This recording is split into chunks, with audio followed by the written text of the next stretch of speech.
Hello, I'm Bernie Norcott-Mahany. I work at the Blueford branch of the Kansas City Public Library, and I also teach a course at Johnson County Community College. April is National Poetry Month, and so I'm taking time each day to share a poem or two. Some poems are short, some are longer.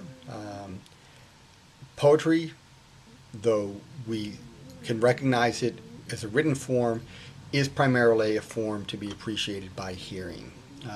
And I heartily recommend, if you have not done so, to get recordings of poetry. You can get hold of audiobooks where poetry is read. If you've got a great reader, it really will help. It was sort of late that I actually came to appreciate poetry. I never sort of got it when I was in grade school. In high school, finally, when Shakespeare came around, when I get to read some Shakespeare, then I get a sense of the power of poetry, and I've, over time, come to appreciate it more and more. So, what I've been doing is reading poems aloud, and what I urge you to do is get hold of some poems. You can get hold of any poet. I'm sort of restricted for this purpose of this exercise to public domain poems, so older poems. But you can get more contemporary poets, and there's lots of good stuff out there. So today's poem is a poem called Unrest. I've also heard it called A Fierce Unrest by a man named Don Marquis. Don Marquis was a journalist. He was a columnist. He was a humorist. He wrote sort of a humor column at the turn of the 20th century. He's most famous for his humorous poems featuring Archie and Mehitabel. Archie is a cockroach and Mehitabel is a cat. Archie is sort of a world-weary and wise cockroach, and Mehitabel is a very prim and proper cat. In these poems, which are of course in books, so they're typed. All of Archie's poems are all in the lower case because Archie's a cockroach. So the way he types on a typewriter is by hopping from key to key, but he can't hold down the shift key and make a capital letter, so they're all lowercase.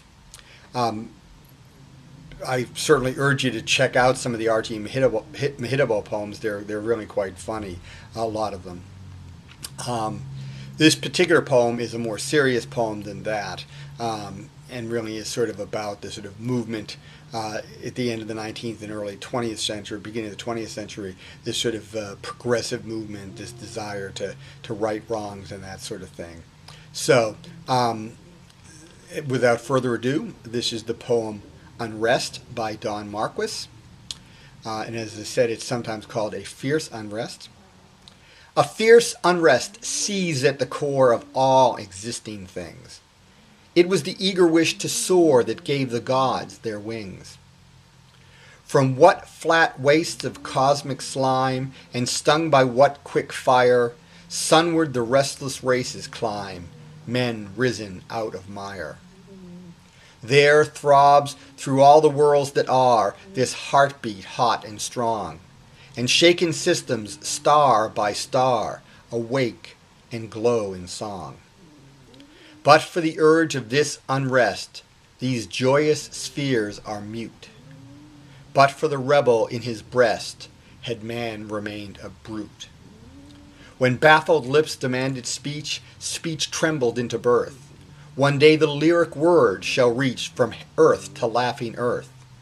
When man's dim eyes demanded light, the light he sought was born. His wish, a Titan, scaled the height and flung him back the morn. From deed to dream, from dream to deed, from daring hope to hope, the restless wish, the instant need, still lashed him up the slope. I sing no governed firmament, cold, ordered, regular. I sing the stinging discontent that leaps from star to star. So that was Unrest, or The Fierce Unrest by Don Marquis.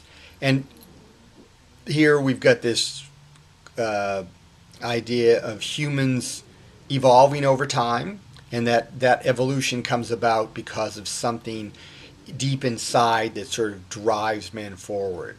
Not, as he says, an ordered firmament. So it's not because of some sort of ordered plan, but because of this swelling desire in humankind that lifts itself up. So it's a rather striking poem. Actually, the church I attend uses this. This is one of the hymns in the hymnal.